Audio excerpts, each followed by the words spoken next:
And of course I'm not gonna ride, you know, a 20-mile stretch initially. I'm gonna just, little squirrel, you stupid idiot. Crackhead, man. I was only safe to do that because there's nobody behind me. Gosh, man, he just ran in front of me and just sat, you moron.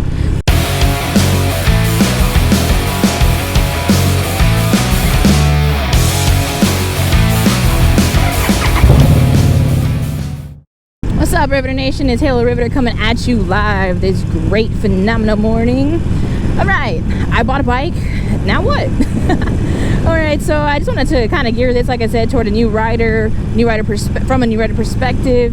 If you're new to my channel, if you're a new viewer, thank you so much. My name is Halo Riveter. Usually make new rider content from a new rider perspective and patriotic content on every Freedom Friday. Join with us. We have a great time. All right, guys. So you bought a bike. Now what? And this is, like I said, coming from a new rider, your first time purchasing a motorcycle. What you gonna do with that? So my kind of backstory, what I did is I actually took the Harley Davidson Riding Academy course, or MSF class, and they provided us with the Harley Davidson Street 500 to kind of learn and negotiate the course.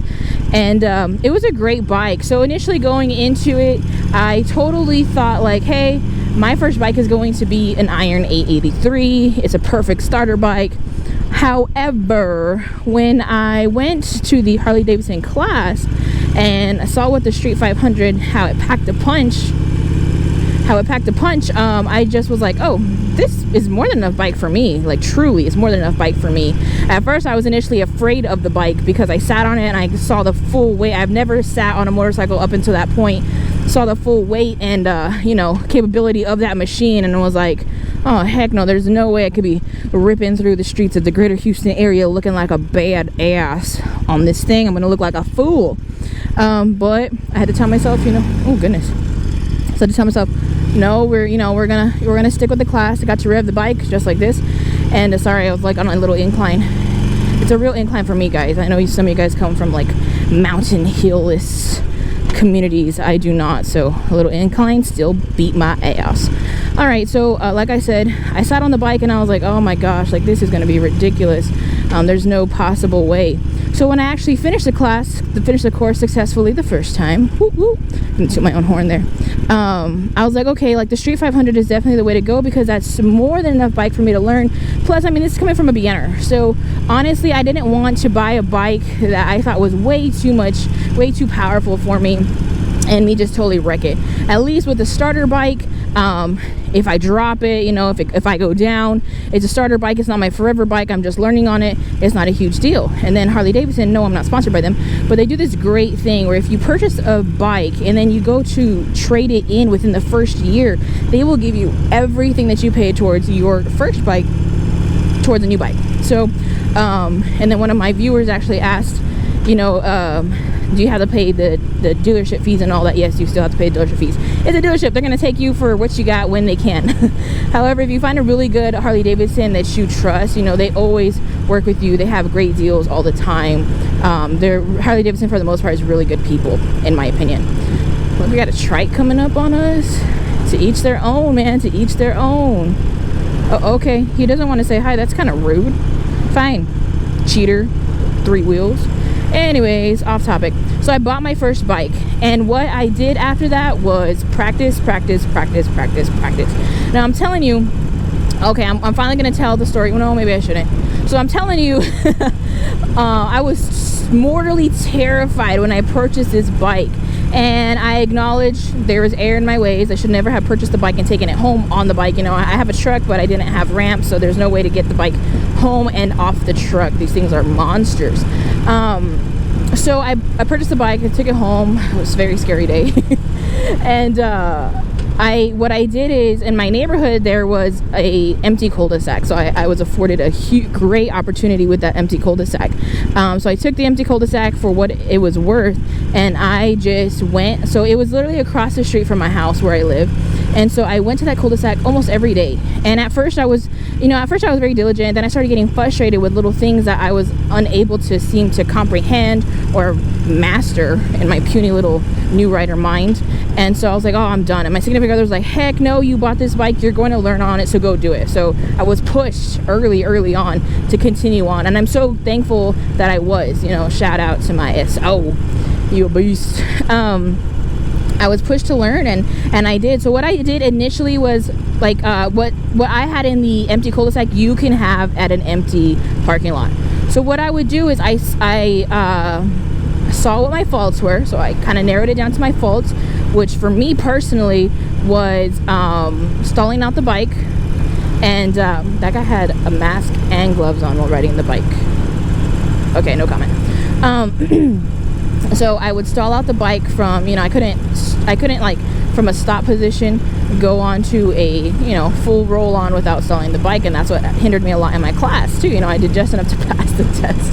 I actually got a really good score on my test. Anyways, so I told myself, okay, so what you're going to do is you're going to go down this line, and there was like little cracks in the pavement that I would obviously see, and like, okay, you're gonna stop at this point and then go, and then stop at this point and go. So I would imagine there was either a stop sign or a stop light there, and I would take it as it came. So I practiced. So what I would do is, say you buy your bike and you want to get out and learn, but you don't want to go on the streets yet because you're terrified, as you should be. Not terrified, but you should have a healthy fear of the road.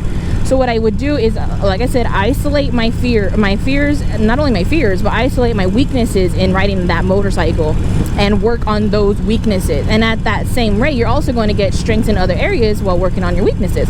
Like I said, stalling out the bike and turning from a stop position. Oh, there's a dead squirrel. So sad. And so I did that over and over and over and over. Repetition is key when you're going to try to learn or memorize anything. And what you're going to do with repetition is you're actually going to build up a muscle memory. Like I said, I know you're probably not going to keep that bike as your forever bike, but at least you're going to have muscle memory for the time that you ride it, and it becomes second nature. With repetition, it becomes second nature. See, look, I can do it now. Yay! It's a little shaky, but I can still do it.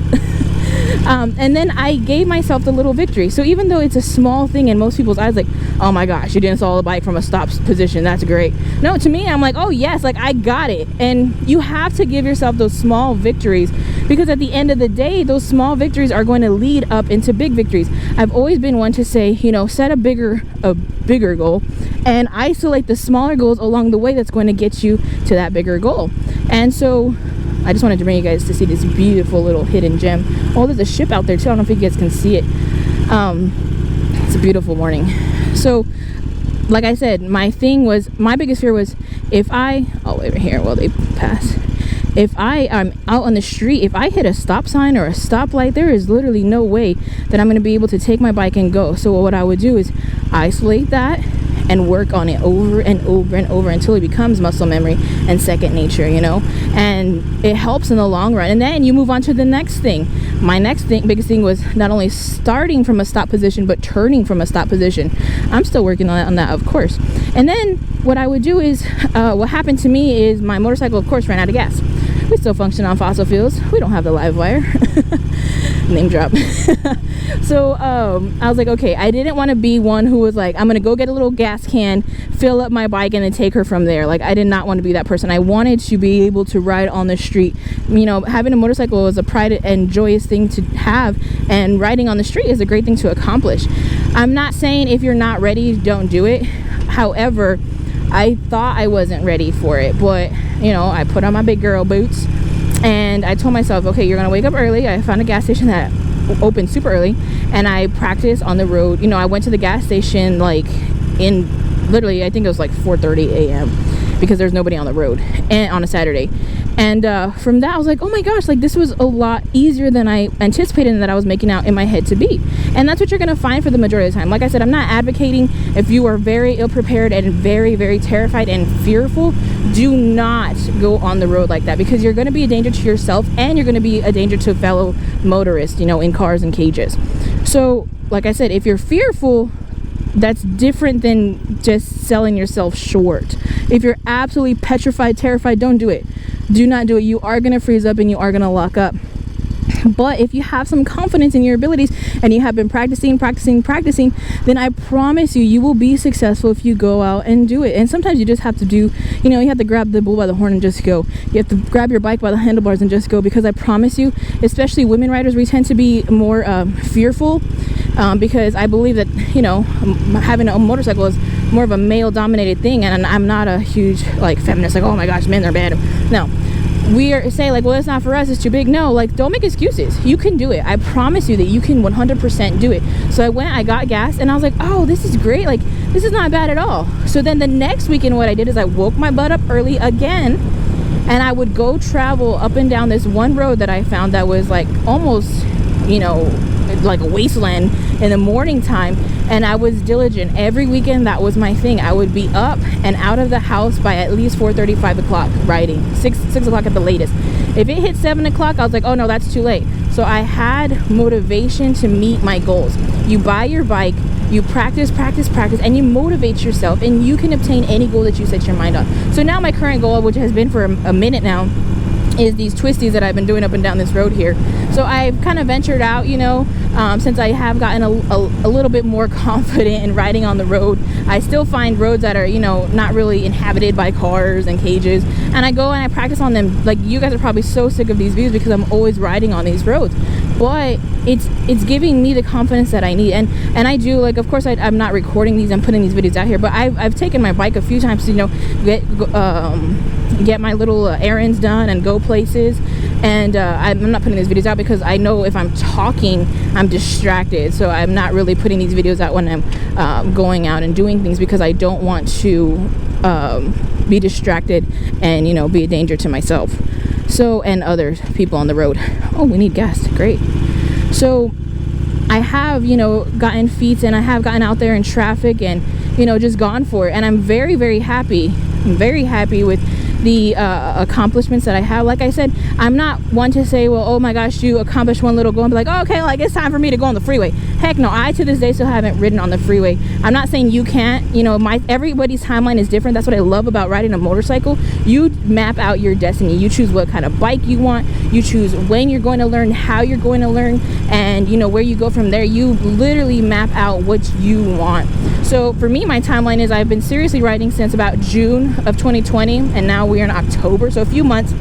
I still haven't gotten on the highway. I've yet to go on the highway because I'm not 100% confident in my abilities. And it's going to be the same thing. I'm going to wake up early and I'm just going to go on the highway, like really, really early, because there's less cars there. And of course, I'm not going to ride, you know, a 20-mile stretch initially. I'm going to just, little squirrel, you stupid idiot. Crackhead, man. I was only safe to do that because there's nobody behind me. Gosh, man, he just ran in front of me and just sat. You moron. I'm not going to ride a 20-mile stretch on the highway. I'm going to ride one exit and get off. And I'm sure, you know, pick up some adrenaline and some more confidence and be like, oh, I could do this next week. And that's what you do. That is literally my plan to be a successful, to be successful in your moto journey. Practice, be diligent, be consistent, and I promise you'll get it. I've always been one to kind of preach and harp on, like, if you have small frustrations, then okay, but don't let that rob you from continuing your moto journey, because once you stop in like a month or so, and then when you try to get back on, you could have obtained many more goals instead of you just stopping, you know. In that month's time that you were just like, oh, I give up, I'm not going to do it, you could have obtained so many goals and been so much further in your moto journey. So don't be like me, don't quit, don't give up, but just continue on. Like I said, you always want to be very mindful of when you're getting on the road, who you're going to be on the road with at that time, why you're going to be on the road, you know, where you're going. I haven't yet mounted my quad lock for this bike because I told myself, like, I'm just going to stay with roads that I'm very familiar with. I'm not going to try to take my bike anywhere where I don't know what the road consists of or who's going to be on it. And of course, like, you can't always know, but you can have a good sense and idea of, you can educate yourself. Educate yourself is key. So you bought your first bike. Now what are you going to do? You're going to practice. You're going to hone your skills. You're going to get confident. And then you're going to be a successful motorcycle rider, biker chick, whatever, biker boy. You're going to be successful if you buy your bike, you're consistently practicing, you're gaining confidence, and you're going forward. My big thing here on this channel is always forward motion. Whether you're crawling, whether you're jogging or running, as long as you're moving forward, you're making progress. So make that a goal. Make progress. Be consistent. Be diligent. You know, you are going to get what you put into your moto journey. So if you don't put any saddle time in, don't be surprised when you don't get any skills. If you put saddle time in, yes, you're gonna be frustrated. I was so frustrated. I'm still frustrated sometimes to this day. Like, dude, you can do this. You've done this, you know.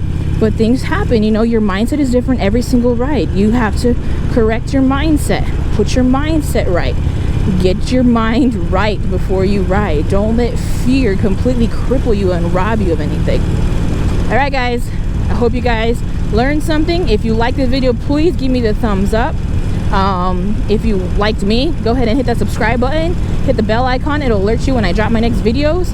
I do try to make new rider content from a new rider perspective, and I do Freedom Fridays. Join with us for patriotic content if that's up your alley, if you're a true American.